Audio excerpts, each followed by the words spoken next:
Good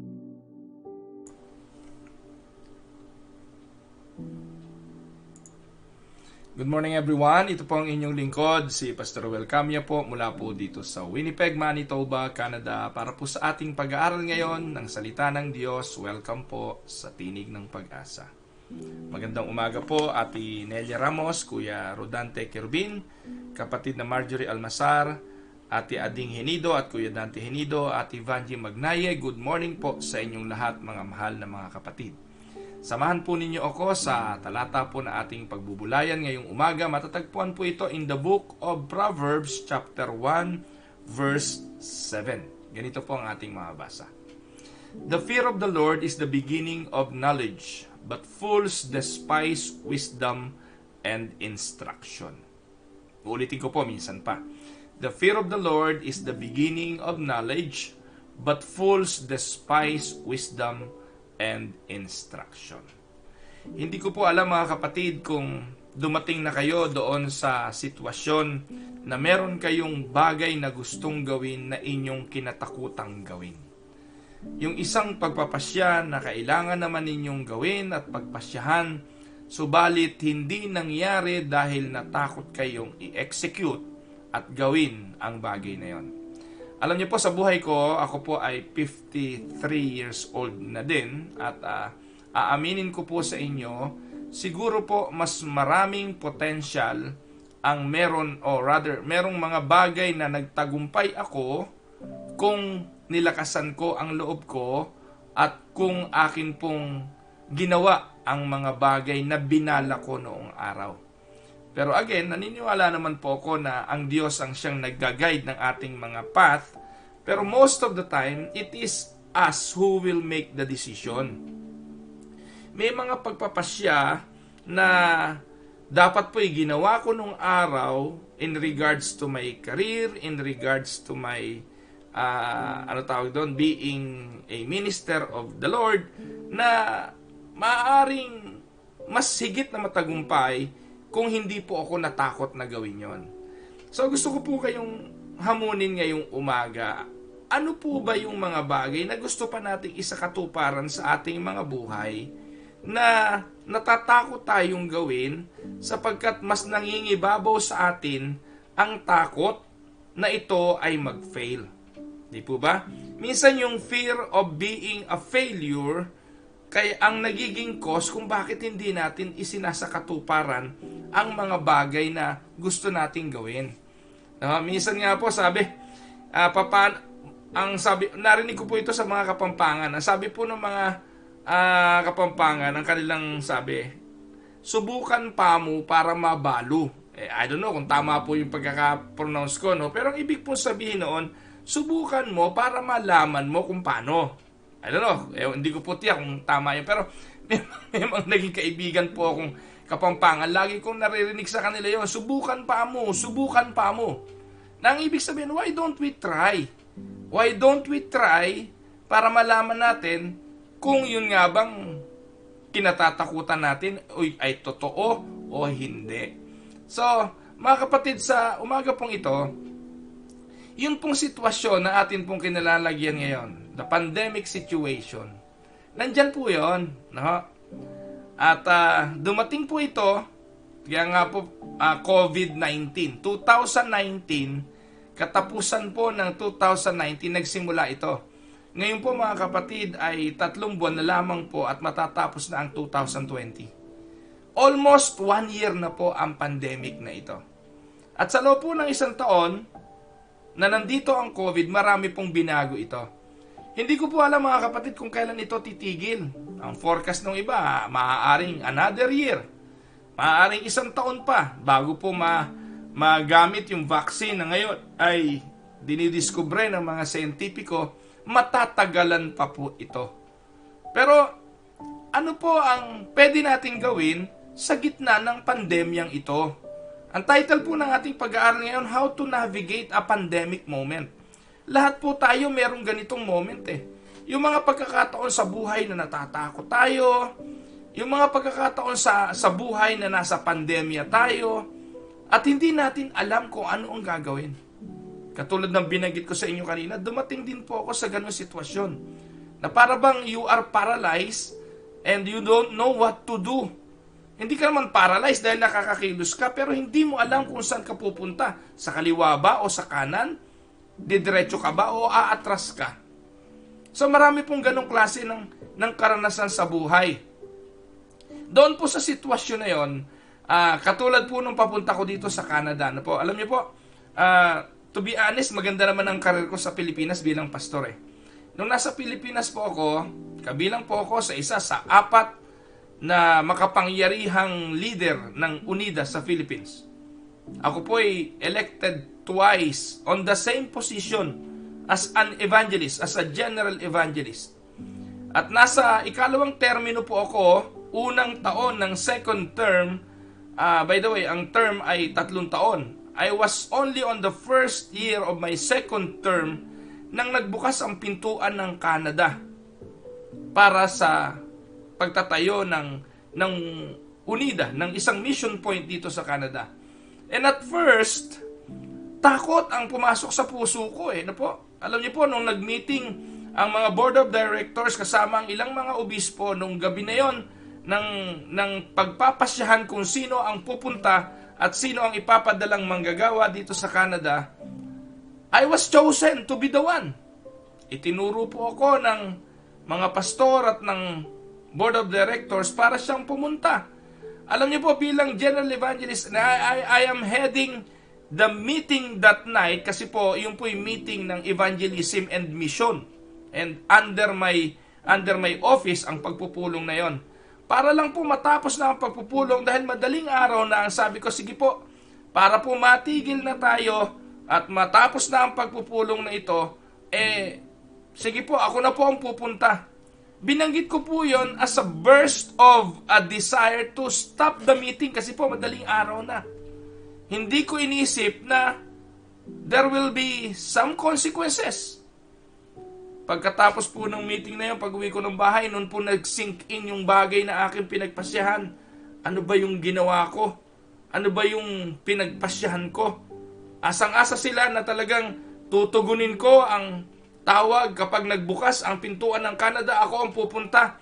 Doon na po pumasok ang lahat ng nakakatakot na bagay. Iiwanan ko pamilya ko, saan ako kukuha ng pera, wala namang maipapangakong sweldo ang Pilipinas, at kung ano-ano pa, pati yung pupuntahan ko dito, hindi ko alam. Ano ba yung Winnipeg? Ano ba yung uri ng mga taong meron dito? No, hindi ko na alam paano paglilingkuran yung matagal nang wala sa Pilipinas at kung ano-ano pang nakakatakot. Pero, I asked a friend. That is the first thing I did. I asked a friend, an old friend. Literally, he was an older person than me. Hindi ko na po babanggitin. At sinabi ko sa kanya, na natatakot ako sa pagpapasyang ito. Hindi ko alam paano timbangin yung pros and cons and yung risk ng bagay na gagawin ko.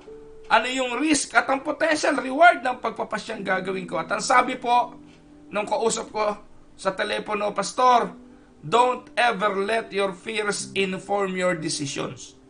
Yun po yung natatandaan ko, in-English ko lang.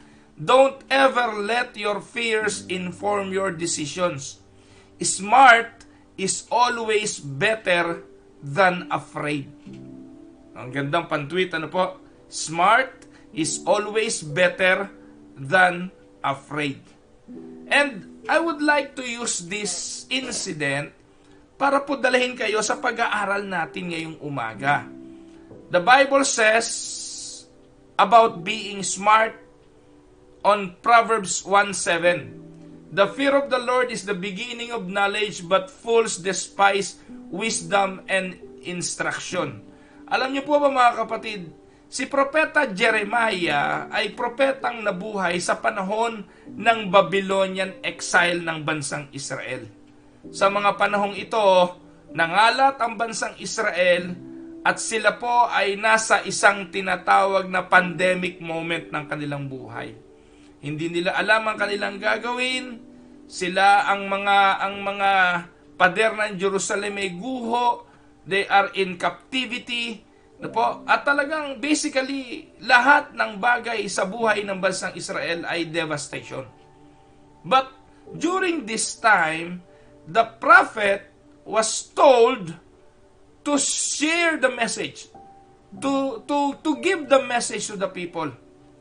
And he basically told them, to the people, it is better to be smart than to be afraid. He gave them 3 tools to help them navigate during this pandemic event. At ito pong ibinigay na tools na ito ni Jeremiah ay magagamit din natin na instrumento paano natin ina-navigate ang pandemic moment na ito ng ating mga buhay. Maaaring sabihin nyo, Pastor Well, masyado naman late na yata yung mga mensahe mo. 1 taon na tayo sa pandemya eh. 1 taon na tong COVID na ito eh. Opo, siguro nga po medyo late na, but it's better late than never. Kasi po, we are still in the pandemic moment. Ano po bang dapat gawin? Ano po bang mga dapat isakatuparan sa COVID pandemic na ito? Narito po ang ilang bagay na ipinakita ng Panginoon sa akin through my own personal study on the book of Jeremiah. Again, we know Jeremiah as the weeping prophet. Ano po? Talaga pong nakita kasi niyo yung devastation ng bansa. At ito po itinatangis niya sa Panginoon. Pero sa kabila nito, hinamon ni Jeremiah ang bansang Israel ng 3 importanteng bagay na dapat din nating matutunan. Una, sinabi po ni Jeremiah, keep doing the important things. During pandemic, keep doing the important things. Sabi po ng Jeremiah 29:5-6. Ito po sabi, ito po'y nasa gitna ng delubyo. Ano po? Nasa gitna ng pandemya. Nasa gitna ng malaking problema dahil sa pagkawasak sa bansang Babylonia. Jeremiah 29:5-6. Ang sabi po ni Jeremiah, build houses and settle down, plant gardens and eat what they produce, marry and have sons and daughters, find wives for your sons, and give your daughters in marriage, so that they too may have sons and daughters. Increase in number, do not decrease. Pagpalain ng Panginoon ang pagkabasang ito ng kanyang banal na salita. Jeremiah 29:5-6, utos po ito ng Diyos na sabihin ni Jeremiah sa mga tao sa gitna ng pandemya. Ano po naintindihan nyo sa ating binasa?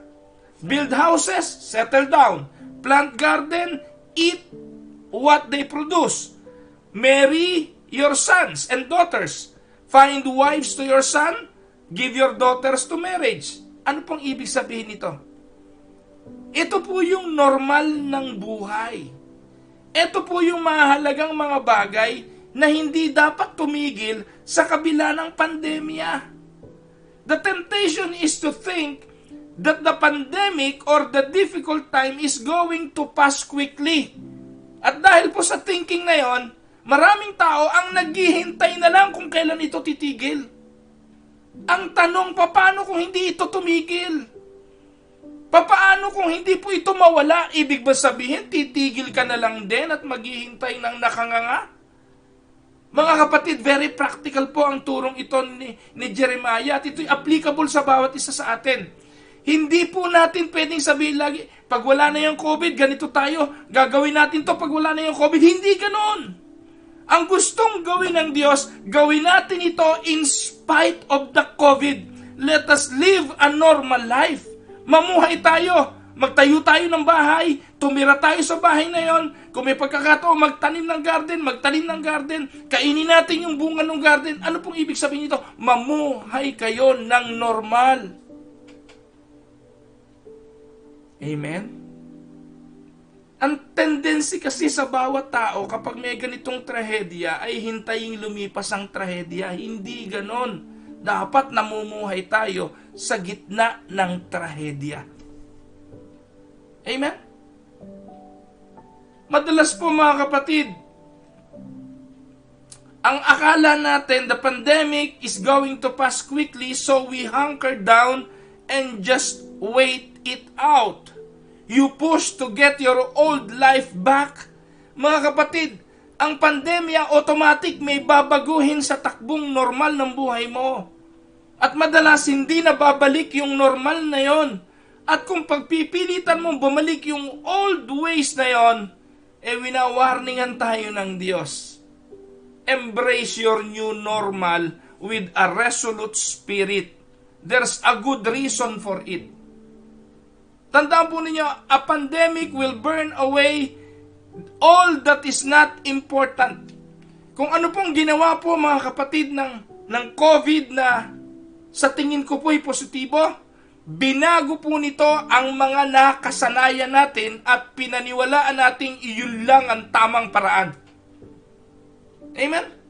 Alam niyo po mga kapatid, gusto ko sabihin sa inyo, noon pa, advocacy ko na po ang mangaral ng salita ng Diyos sa internet. Malayong-malayo pa ho yung COVID na yan. Ginagawa ko na po ang mangaral ng salita ng Diyos sa internet. Nakikita niyo na po ako araw-araw sa social media, sa Facebook, at ako po'y merong ginagawang pangangaral. Kaya po nung dumating ang COVID, napakasimple na lang po ng bagay na ito. Hindi po ako magkukumahog, paano gagawin yon? Saan ko ilalagay yung plataforma ng pangangaral? Kasi po ginagawa ko na po ito before. Ano pong gusto kong sabihin? Hindi po kailangan bumalik yung normal para makabalik ako sa pangangaral ng salita ng Diyos. This will be the new normal. At kung bumalik man yon, let's say bumalik man yon, at pinahintulutan ng Diyos na makatuntong uli sa pulpito para makapangaral sa harapan ng mga tao, hindi pa rin titigil ito. Kasi ito na po yung bagong itinuro ng Diyos na pamamaraan para mangaral. Hindi niyo po ba naisip na maaaring ito na rin ang mabuting pagkilos ng Diyos upang ang mga tao na kung saan babad sa social media ay makarinig ng salita ng Diyos? Po, tandaan po ninyo, a pandemic moment will burn away all that is not important, and it will force us into a laser focus on what is important. Only the important will last. Yung mga hindi importante, tandaan po ninyo, mawawala po yan sa paglipas ng panahon. Only the important will last. The difficulty isn't going to pass quickly. We need to deal with the difficulty. You need to settle into your new normal with a resolute spirit. Do all the things you need to do in order to preserve what is most important. Ano po ang ibig sabihin nun? Ang sabi po ng talata, build houses. Importante yun eh. Settle down. Importante yun eh. Plant gardens in order to have produce to eat. Importante yun. Mag-asawa. Importante yun. Pag hindi kayo nag-asawa, hindi kayo dadami. Ano sabi? Do not decrease your number. Increase your number. Ibig sabihin, mamuhay tayo ng normal.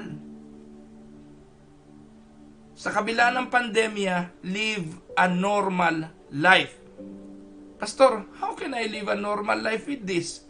Live with the new normal with a resolute spirit. Learning? You want learning? Then there's a new way to learn nowadays. Hindi niyo po, ang aking po mga anak nasa university na po nag-aaral. Narinig ko po doon sa announcement ng university pinag-aaralan ng anak ko. The whole season, the whole period of yung tinatawag po nilang winter season, basta yung buong taon na to, ay puro sila virtual. Di ba? Hindi sila pupunta ng paaralan. Can you imagine that? That is the new way to learn today. Kesa magreklamo ka na magreklamo at hanapin yung mga dahilan para ireklamo yung bagong sistema, wala ka namang magagawa eh. You need to embrace the new normal. At bahagi po ito, mag-e-evolve pa ho na mag-e-evolve ang pamamaraan ng pagtuturo at paraan ng pagkatuto. Instead of, magreklamo, yakapin mo ang bagong normal na ito ng pagkatuto. Ang pagtatrabaho, may bagong normal na ngayon. May mga work from home na ngayon. Hindi ho ba pinapangarap nga yan dati? Sana yung trabaho ko nasa bahay lang para habang ginagawa ko yung trabaho ko, nagagawa ko pa rin yung ibang gawaing bahay. Ayan na po ngayon yun. Ngayon, ganyan na po ang ginagawa. Mga work from home. Naisip niyo po ba na ang pananambahan ay gagawin din ng pandemyang ito na i-shift into virtual like what we're doing today? Hindi dapat tumigil. Ituloy lang ang mga dating ginagawa kung po pwede pa. At kung hindi na, humanap ng ibang paraan para isakatuparan ito. Huwag tayong maparalyze sa takot sa pamamagitan ng pandemyang ito. Ano ba maidadagdag ng takot sa iyo? Kung nag-iingat ka naman din, praise the Lord. At kung sa kabila ng pag-iingat mo, tinamaan ka pa rin ng COVID, wala nang paraan para sisihin ka pa. Nag-iingat ka na nga eh. Hindi po ba? Pero ito po ang tandaan ninyo, hindi dapat tumigil ang buhay mo dahil lamang sa COVID na ito. Minsan po, katwiran na lang ito ng mga taong tamad. Ang tamad, laging may dahilan, pero ang mga masipag, laging may paraan. Ang ayaw mag-aral, kahit sa bagong normal, magrereklamo. Pero ang gustong matuto, maniwala po kayo, gagawa ng paraan para matuto. Si pastor na tamad, tuwan-tuwa dahil hindi niya kailangang magtipon-tipon sama-sama. Pero para sa pastor na may kagustuhang mangaral, ang internet at ang social media, ang bagong platform at ang bagong pulpito na kung saan bukas para makapangaral at makapagpahayag ng salita ng Diyos. So sa pandemic na ito, mga kapatid, ang unang hamon, keep doing the important things. Amen? Marami pong mga trabahong na-develop because of the pandemic eh. Meron pong mga trabaho ngayon na delivery. Yung mga food delivery. Yung mga tawag doon, buy and sell via internet. Naging virtual. Maraming gumamit at natutong gumamit ng kapasidad ng internet para makapaghanap buhay. At mga kapatid, ito na ang bagong normal. Amen? Pangalawang bagay, work to make your new normal prosper. Puntahan ulit natin si Jeremiah. Jeremiah 29 verse 7. Ito po'y karugtong nung Jeremiah 29, 5 and 6. Sabi po ng Jeremiah 29, 5 and 6, build houses, settle down, plant gardens, and eat what they produce, marry and have sons and daughters, find wives for your sons and give your daughters in marriage, so that they too may have daughters, increase in number, but do not decrease. Number 2, verse 7, Jeremiah 29 verse 7, also seek the peace and prosperity of the city to which I have carried you into exile. Pray to the Lord for it, because if it prosper, you too will prosper. Naku, napakabigat po nito mga kapatid. So ang sabi po ng talata, hanapin ang kapayapaan at ang tagumpay ng bayan na pinagdalhan ko sa inyo. Alam niyo po ba na ang pandemya ng bansang Israel ay ang Babylonia? Hinuli po sila nito, dinala sila sa Babylonia at ginawa silang mga alipin doon. Pero ang utos ng Diyos kay Jeremiah, ipanalangin ninyo ang kapayapaan at tagumpay ng bansang Babylonia. Ipanalangin nyo sa Diyos na pagpalain ito dahil pag pinagpala ito, pagpapalain din kayo. This is crazy. The city that Jeremiah was referring here is the Babylon. And the Babylons were the mortal enemies of the Israelite. Jerusalem by this time is still smoking because of fire, burned to the ground. All the temple of God is in ruins. All at the hands and mercy of the Babylonians.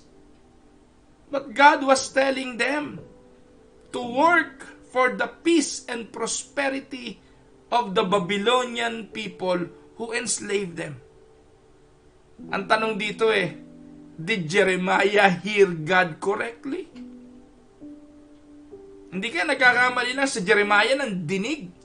Hindi kaya ang dapat tulungang gibain ang Babylonian, wasakin ang Babylonia, magrebelde sa Babylonia, at patayin ang mga Babylonia. Hindi kaya ganun ang tamang reaksyon? No.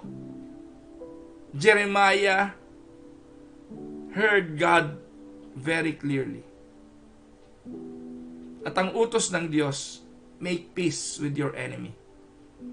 Wherever you find yourself, for whatever reason you are in there, ang utos ng Diyos, plant flowers. Make it beautiful. Do not wait for others to do it. You take responsibility. Mga minamahal na mga kapatid, sinabi po ng Diyos, kapag sa pandemya, plant gardens. Plant your own flowers. Make that garden beautiful. And settle there. It may sound crazy, pero ito yung narinig ni Jeremiah. At ito yung nais ng Diyos na marinig ng mga tao. Sa kabila ng wasak na sitwasyon, may responsibilidad ang bawat isa sa atin na mamuhay ng may kapayapaan at hindi puno ng takot. We need to work to make our new normal prosper. And how can we make the new normal prosper? Find ways or find the hands of God in times of pandemic and let God leads you to a new way of living. So ito po yung ginawa nais ng Diyos.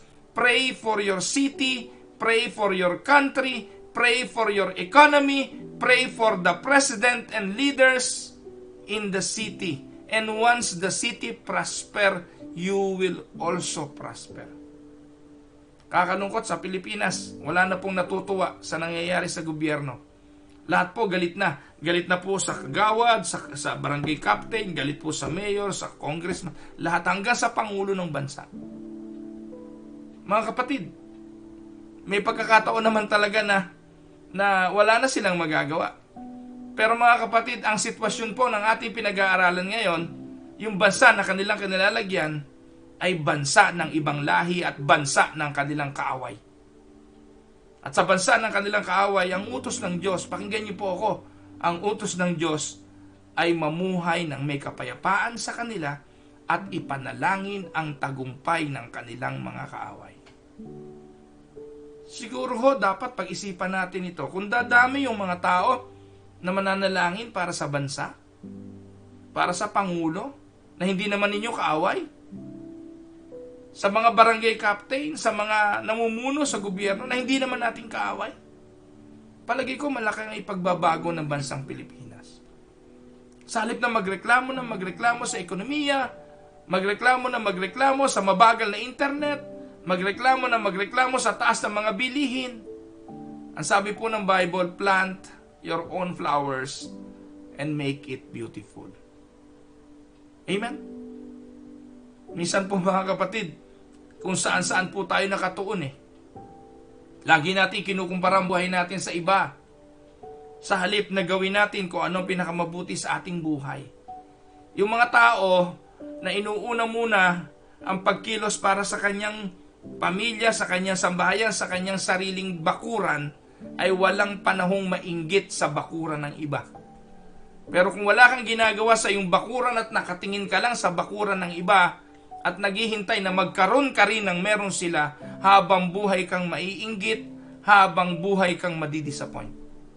So start working on what you have on the new normal and make it prosper. Amen? Now yung pangatlo, anong dapat gawin sa panahon ng pandemyang ito? Remember that you have a brilliant future. Dito po pumasok yung Jeremiah 29:11 na sinabi po ni Jeremiah ng Diyos, "For I know the plans I have for you, declares the Lord. Plans to prosper you and not to harm you. Plans to give you hope and the future." Ito po ay binanggit ni Jeremiah sa bansang Israel at tinupad po ito ng Diyos sa bansang Israel. Sinabi ng Diyos kay Jeremiah, sabihin mo sa mga tao, may plano ako sa kanila.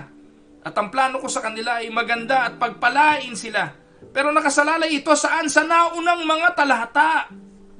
na ang pagpapala ng Diyos sa bansang Israel nakasalalay sa pagpapala ng Diyos sa kinalalagyan nila ngayon. Nakasalalay ito sa pagtatagumpay nila kung malalampasan ang pandemya. Sabi ng Diyos, I have plans to prosper you and not to harm you. Plans to give you hope and a future. God wants you to know ahead of time what He is going to do for you. And God wants you to go through pandemic or anything else in life knowing this, knowing that you have a future. And that future is in God's hands already. He will be with you, and He will bring you through this, and He will bless you. You don't have to be afraid. Proverbs 9:12, if you are wise, your wisdom will reward you. Smart is always better than afraid. Amen? Pagpalain po kayo ng Diyos, mga kapatid. Wala pa ho tayo sa dulo ng pandemic. Hindi ho natin alam kung kailan ito titigil. Kung ano po mangyayari bukas, wala po tayong alam doon. Pero 3 bagay po ito na sana lagi nating pagbulayan. Keep doing the important things. Sa gitna ng pandemic, yung bang ginagawa mo, importante ba yan? So if that is important, keep doing those things. Ikalawa, work to make your new normal prosper. Instead of whining, instead of grumbling and complaining, make the new normal prosper. Amen? Kung ang trabaho mo, tagapangaral, tandaan mo, hindi lang pulpito ang iyong platform. You can do whatever, you can use whatever you have. Kung wala kang camera, reklamo, wala akong camera, si Pastor Well, may camera yan eh. Meron pa nga yung computer, wala naman ako niyan eh. Kung wala ka nga niyan, may cellphone ka naman. Itong cellphone na ito, magagawa po ang lahat ng ginagawa ko sa pamamagitan ng cellphone na hawak ninyo. Kung hindi ka marunong magsalita, di magsulat. Gamitin mo yung iyong kahusayan sa pagsusulat at i-post mo na lang sa Facebook mo yung mga mensaheng gusto mong ipaabot sa mga tao. Tandaan po ninyo, make your new normal prosper. At panghuli, yung pangatlo, remember that you have a brilliant future. Alam na po ng Diyos ang mangyayari bukas, mga kapatid. At tandaan po ninyo, kung ano man yon, hindi po yun magkakamali. Yun po yung nais ng Diyos sa bawat isa sa atin. Amen? So, happy Monday morning, mga minamahal na mga kapatid. Patuloy po tayong samahan ng Panginoon sa atin pong mga sitwasyon. Tayo po ay magtiwala at umasa na ang ating Diyos ay hindi nagkakamali. Sama-sama po tayong dumulog sa Panginoon sa pananalangin at atin pong ilapit sa Panginoon ang mga naranasan natin sa buhay at ilapit natin sa Kanya ang mga karamdaman ng mga mahal natin sa buhay. Panginoong Diyos, sa umaga pong ito, lumalapit po kami sa iyo nang merong pong kapakumbabaan sa paniniwala, Ama, na wala naman kaming magagawa kung wala ka sa aming mga buhay. Dumadalangin po kami sa iyo, Panginoon, pinapaabot ang amin pong taos-pusong pasasalamat sa kalakasang patuloy na ipinapahiram mo sa amin. Salamat, Panginoon, sa kalakasan sa pagising sa umaga, sa paniniwala na meron ka pang nais ipatupad at ipagawa sa aming mga buhay. Pinupuri ka namin, Panginoon, at pinasasalamatan sa mga biyaya sa hapagkainan, sa mga provisions na hindi mo po pinagkukulang. Subalit lumalapit din kami sa iyo, Panginoon, sa mga bagay na bumabagabag sa aming mga puso, sa mga karamdaman na naranasan ng bawat sa amin. Kilala mo ang aking mga kapatid. Alam mo po ang kanilang mga karanasan. Alam mo kung saan sila nasasaktan. At alam mo kung ano yung mga nagiging kabigatan. Lord, pinagkakatiwala po namin sa iyo ang mga kapatid naming ito na dumadaan sa pagsubok ng buhay. Umaasa po kami na ikaw ang Diyos na humihipo sa kanila. Lord, I am praying also for my wife, yung kanyang balakang. Akin pong hinihingi na ikaw po yung humipo at magpagaling kung ano man yung kanyang nararamdaman ngayon. Ganon din po yung mga kapatid namin na dumadaan sa chemo, ang Ate Esther Bautista, at patuloy ka po Panginoon na kumilos, si Debbie Bernabe, at ang mga kapatiran naming nasa ospital, si kapatid na Nori na pamangkin ni Ate Ading, ganon din po si Kuya Van Magkawas, at ang marami pang iba na mga kapatid namin. Lord, hindi ko na po maisa-isa ang kanilang mga pangalan, pero batid ko po, nakilala mo naman silang lahat, alam mo po yung kanilang mga pinagdadaanan, tinataas ko po silang lahat sa iyo. Maraming pong salamat. Ito po ang aming dalangin sa pangalan ng aming Panginoong Hesus. Amen and amen. Magandang umaga po kapatid na Lani Tulagan. Thank you for watching. Kay Kumaring Ami Santos ng Caloocan, magandang araw. Kay Kuya Rodante Kerubin, magandang araw po. Kay kapatid na Agi Victa, magandang araw po sa inyo. Kay Andy Lumbes, Andy, magandang araw. Kay kapatid na Bernadette Causaren, kay kapatid na Eric Joren Silverio, magandang araw sa inyo. Kay Ate Yolanda Kerubin, kay kapatid na Sani Tibayan, kay kapatid na Miriam Galvan, pagpalain kayo ng Panginoon mga kapatid. Kay Nanay Hilda Mendoza ng Fox Creek, kay Pastor Hilga Chalian, Pastor, magandang gabi po sa inyo dyan. Kay Honey Sounds, may message si Honey Sounds na hindi ko nabasa, na umiibabaw no? Mamaya po babalikan ko na lang po yan sa pag naipost na po natin. Pero pagpatawad niyo po, hindi ko po lahat mabasa yung message kasi matutulin po na umaakyat. Ngayon po ay umabot po tayo kanina ng 84 viewers. Magandang numero na po yon mga kapatid. Dumadami na po ng dumadami ang atin pong mga tagapanood ng live no po, sa atin pong Tinig ng Pag-asa. By the way, kung kayo may pagkakataon, yung si Sara Balabagan ay meron din po siyang channel. Pinopromote niya rin po kasi ang Tinig ng Pag-asa doon sa kanyang channel. Sara Balabagan, nasa Amerika po siya ngayon. Good morning din po kay Kuya Larry Montillano, kay Nanay Belen Olaes, kay Ate Nelia Ramos, kay kapatid na Agnes Causaren, kay Ai Advincula, magandang araw, kay Ate Tete Silya, magandang araw po, kay Ma'am Del Abayon at kay Pastor Phil Abayon, pagpalain ng inyong ministeryong mag-asawa. Ganon din po kay kapatid na Omi Cruzat, magandang araw sa inyo mga kapatid. Ngayon ko lang po nakita yung pangalan ni kapatid na Omi at Merlit Cruzat. So welcome po sa Tinig ng Pag-asa. Kuya Dol Paredes at Ate LV Paredes, magandang araw po sa inyo, pagpalain kayo ng Panginoon. Ate Maricruz, magandang umaga po sa inyo. Kay kapatid na Amalia Velasco, welcome po sa Tinig ng Pag-asa. Kapatid na Arlene, pinsang Arlene Ropeta, magandang araw sa inyo. Kung nakikinig ang Nanay Ason, kumusta sa kanya? Kay kapatid na Naldi Caldo at yung mga pinsan ko po dyan sa Anabu, dyan sa Pasak, yung mga Paredes family po, pagpalain po kayo dyan ng Panginoon. Si kapatid na May Atanasio, magandang umaga. Kapatid na May, dalangin namin ang patuloy na pagpapala ng Diyos sa inyong sambahayan. Ate Myra Paredes Libertino, magandang araw po Ate May. Ate May, miss na namin kayo. So pagpalain po kayo ng Panginoon at ang mga kapatiran natin dyan sa Aristocrat, si Brother Dong Kalunya, pagpalain kayo ng Panginoon. At ganun din po kay Ate Vanji Magnaye, kay Marivi Frias, kay sino pa ba? Kay Tina Saludaga. Yan, inaanak namin to sa kasal. Si Tina at si EJ Saludaga, pagpalain kayo ng Panginoon. Kay Ate Emma Olaes Moniz, yan, pagpalain po kayo. Si Nanay Tinding Moniz, hindi ko alam kung nakakapanood pa si Nanay Tinding. Nanay Tinding, magandang araw po sa inyo. Kay Ate Louie Kalitis, magandang araw po sa inyo. At kay Grayson, kung si Grayson po ay gising na, magandang araw Toto, pagpalain ka ng Panginoon.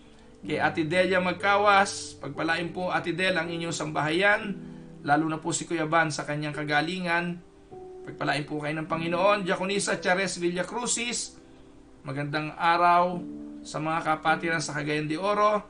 Ganon din po ang kapatid na Liwayway Paredes, welcome po sa Tinig ng Pag-asa. magandang araw po sa inyo. Kay Christine Tricia del Rosario, Tricia, magandang araw.